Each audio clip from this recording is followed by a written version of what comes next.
इंदौर में एक छोटे से घर के बाहर एक कार खड़ी थी। मोहल्ले के लोग उस घर के अंदर निकलते हुए ताकझांकी करने की कोशिश कर रहे थे और अंदर एक 29 साल की लड़की साड़ी पहने अपनी पलकें झुकाए बैठी थी और कुछ लोग उसके आसपास उसको घेर कर बैठे आपस में बातें कर रहे थे। सामने एक बड़ी उम्र का लड़का बैठा था जो उस लड़की को ही बार बार चोर नजरों से देख रहा था, या फिर शायद उस लड़की के उसको देखने का इंतजार कर रहा था, लेकिन उस लड़की ने एक बार भी अपनी पलकें नहीं उठाईं। कोई उससे कुछ बोलता तो वो बस हाँ हूं में जवाब दे देती। तभी उस लड़की की मां अदिति जी अपने सामने बैठी महिला से बोली, तो हम ये रिश्ता पक्का समझे। सामने बैठी उस महिला ने एक नजर अपने पति और फिर उस लड़के की तरफ देखा तो दोनों ने पलकें झपक दी। फिर वो महिला सुधा जी अदिति जी से बोली, हमें मंजूर है, एक बार आप अपनी बेटी वैशाली से भी पूछ लीजिए। तभी एक कड़क आवाज गूंजी। वैशाली के पापा मनोज जी बोले, हमारे घर में लड़कियां फैसला नहीं लेती, जो बड़े फैसला लेते हैं वहीं घर का फैसला होता है। वैशाली की झुकी आंखों में नमी आ गई। तभी लड़के के पापा विपिन जी बोले, ये तो आपने अच्छे संस्कार दिए हैं बच्ची को, वरना तो आजकल की लड़कियां सीधा घर से भागी जाती हैं। मनोज जी फिर अपनी तेज आवाज में बोले, हमारे घर में अगर किसी लड़की ने ऐसा ख्याल भी लाया तो वो अच्छे से जानती है उनकी समाधि घर के बाहर होगी। अंदर डोर के पीछे छुपकर खड़ी दो लड़कियां डर सी गईं। विपिन जी मुस्कुरा दिए और बोले, हम बहुत भाग्यशाली हैं जो आपके घर की बेटी हमारे घर बहू बन के आएगी। वैशाली सबकी बातें सुनकर अपने मन में व्यंग्यात्मक हंसी हंस दी। बहू बहू ही तो समझते हैं, कोई बेटी क्यों नहीं बोलता।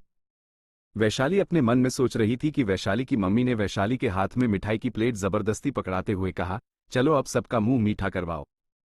वैशाली को तो अब आदत हो गई थी वेटर बनने की, ये उसके लिए 49वां रिश्ता जो आया था और वैशाली ये भी जानती थी कुछ ही देर में ये लोग भी उसको मना करके चले जाएंगे। लेकिन फिर भी वो सिर नीचे करके उठी और बारी बारी सबके आगे प्लेट करने लगी। अदिति जी ने भी वैशाली की तारीफों के पुल बांधना शुरू कर दिया। बहुत संस्कारी है मेरी बेटी, आपको कभी शिकायत का मौका नहीं देगी, अगर आपको पसंद नहीं होगा तो अपनी सरकारी नौकरी भी छोड़ देगी। आप तो ये समझ के चलिए एक सुशील बहू अपने घर लेकर जाएंगे यहां से।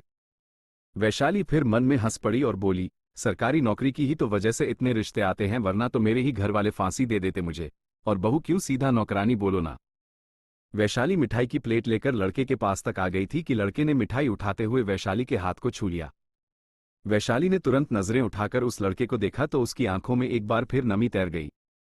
वो 45 साल का कोई आदमी था। उस आदमी ने वैशाली को देखकर आंख मार दी और अपना विजिटिंग कार्ड वैशाली के हाथ में पकड़ा दिया और कॉल करने का इशारा किया। वैशाली ने अपनी नजरें झुका ली, फिर शांति से आकर अपनी मां के पीछे खड़ी हो गई। तो लड़के वाले खड़े हो गए और लड़के की मां सुधा जी हाथ जोड़ते हुए बोली, तो बहन जी अब हमको इजाजत दीजिए, हमको आपकी बेटी बहुत पसंद आई, बस घर जाकर पंडित जी से सीधा शादी का मुहूर्त निकलवाकर आपको 1-2 घंटे में कॉल करके बता देते हैं। सभी के चेहरे पर मुस्कान आ गई और अदिति जी ने लड़के वालों को विदा कर दिया। लड़के वालों के जाते ही डोर के पीछे जो लड़कियां छिपी थी वो बाहर आ गईं और जो नाश्ता बचा था वो जल्दी जल्दी उठाकर कुछ खाया और कुछ अपने हाथों में भर लिया कि तभी अदिति जी और मनोज जी अंदर आए तो सब सुन्न होकर खड़े हो गए। मनोज जी ने एक नज़र वैशाली को घूरकर देखा और अदिति जी से बोले, इस लड़की से बोल दो इतनी मुश्किल से कोई लड़का तैयार हुआ है, अभी पंडित जी जो जो रस्म और रिवाज बोले शांति से बिना मुंह बनाए कर दे। अदिति जी ने अपना सिर हाँ में हिला दिया।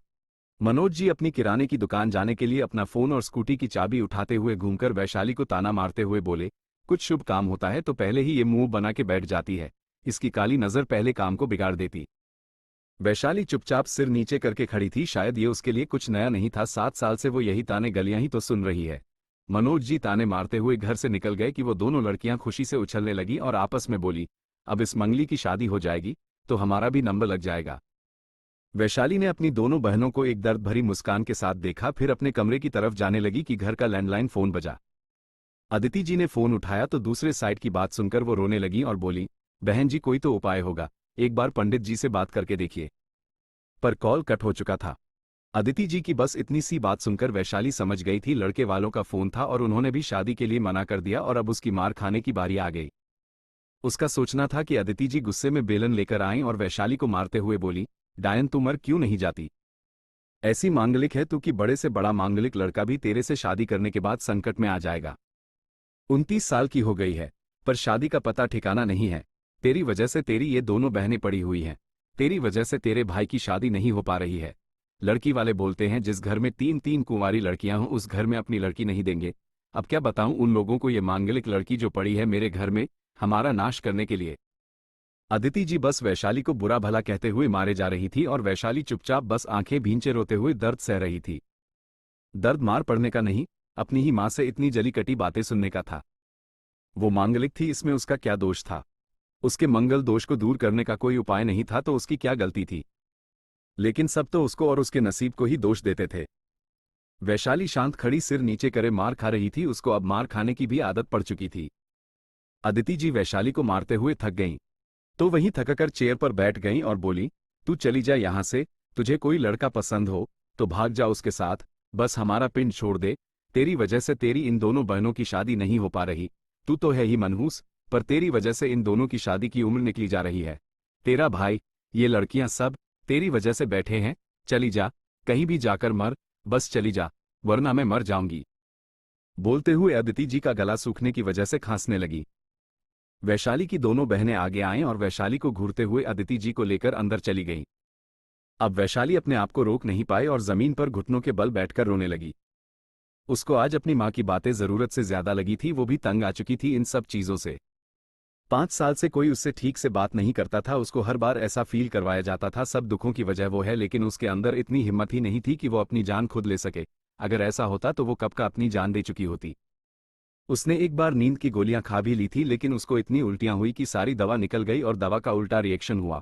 उसकी तबीयत इतनी बिगड़ गई कि घरवालों को मजबूरी में उसको हॉस्पिटल लेकर जाना पड़ा और वहां डॉक्टर ने तुरंत उसको चेक करके बोल दिया, इन्होंने बहुत सारी सुसाइड करने की कोशिश की है, ये पुलिस केस है, मुझे पुलिस को इन्फॉर्म करना होगा। जैसे तैसे डॉक्टर को समझाया, ये गलती से हुआ, आप पुलिस को मत बुलाओ।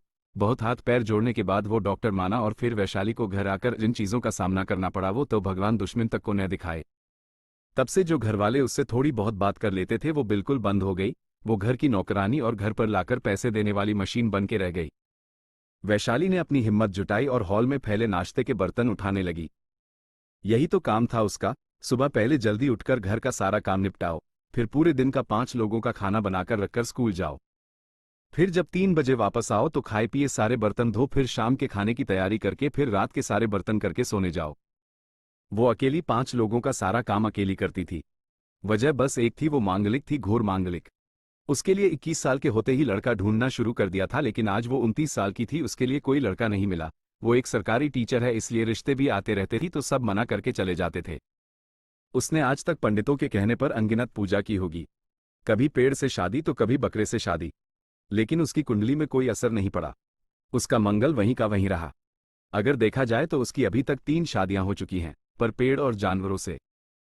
वैशाली सारा काम निपटाकर अपने कमरे में आ गई, लेकिन अभी भी उसके कानों में अपनी मां की आवाज गूंज रही थी, उनके बोले वो कटु वचन उसके दिल को कुचल रहे थे।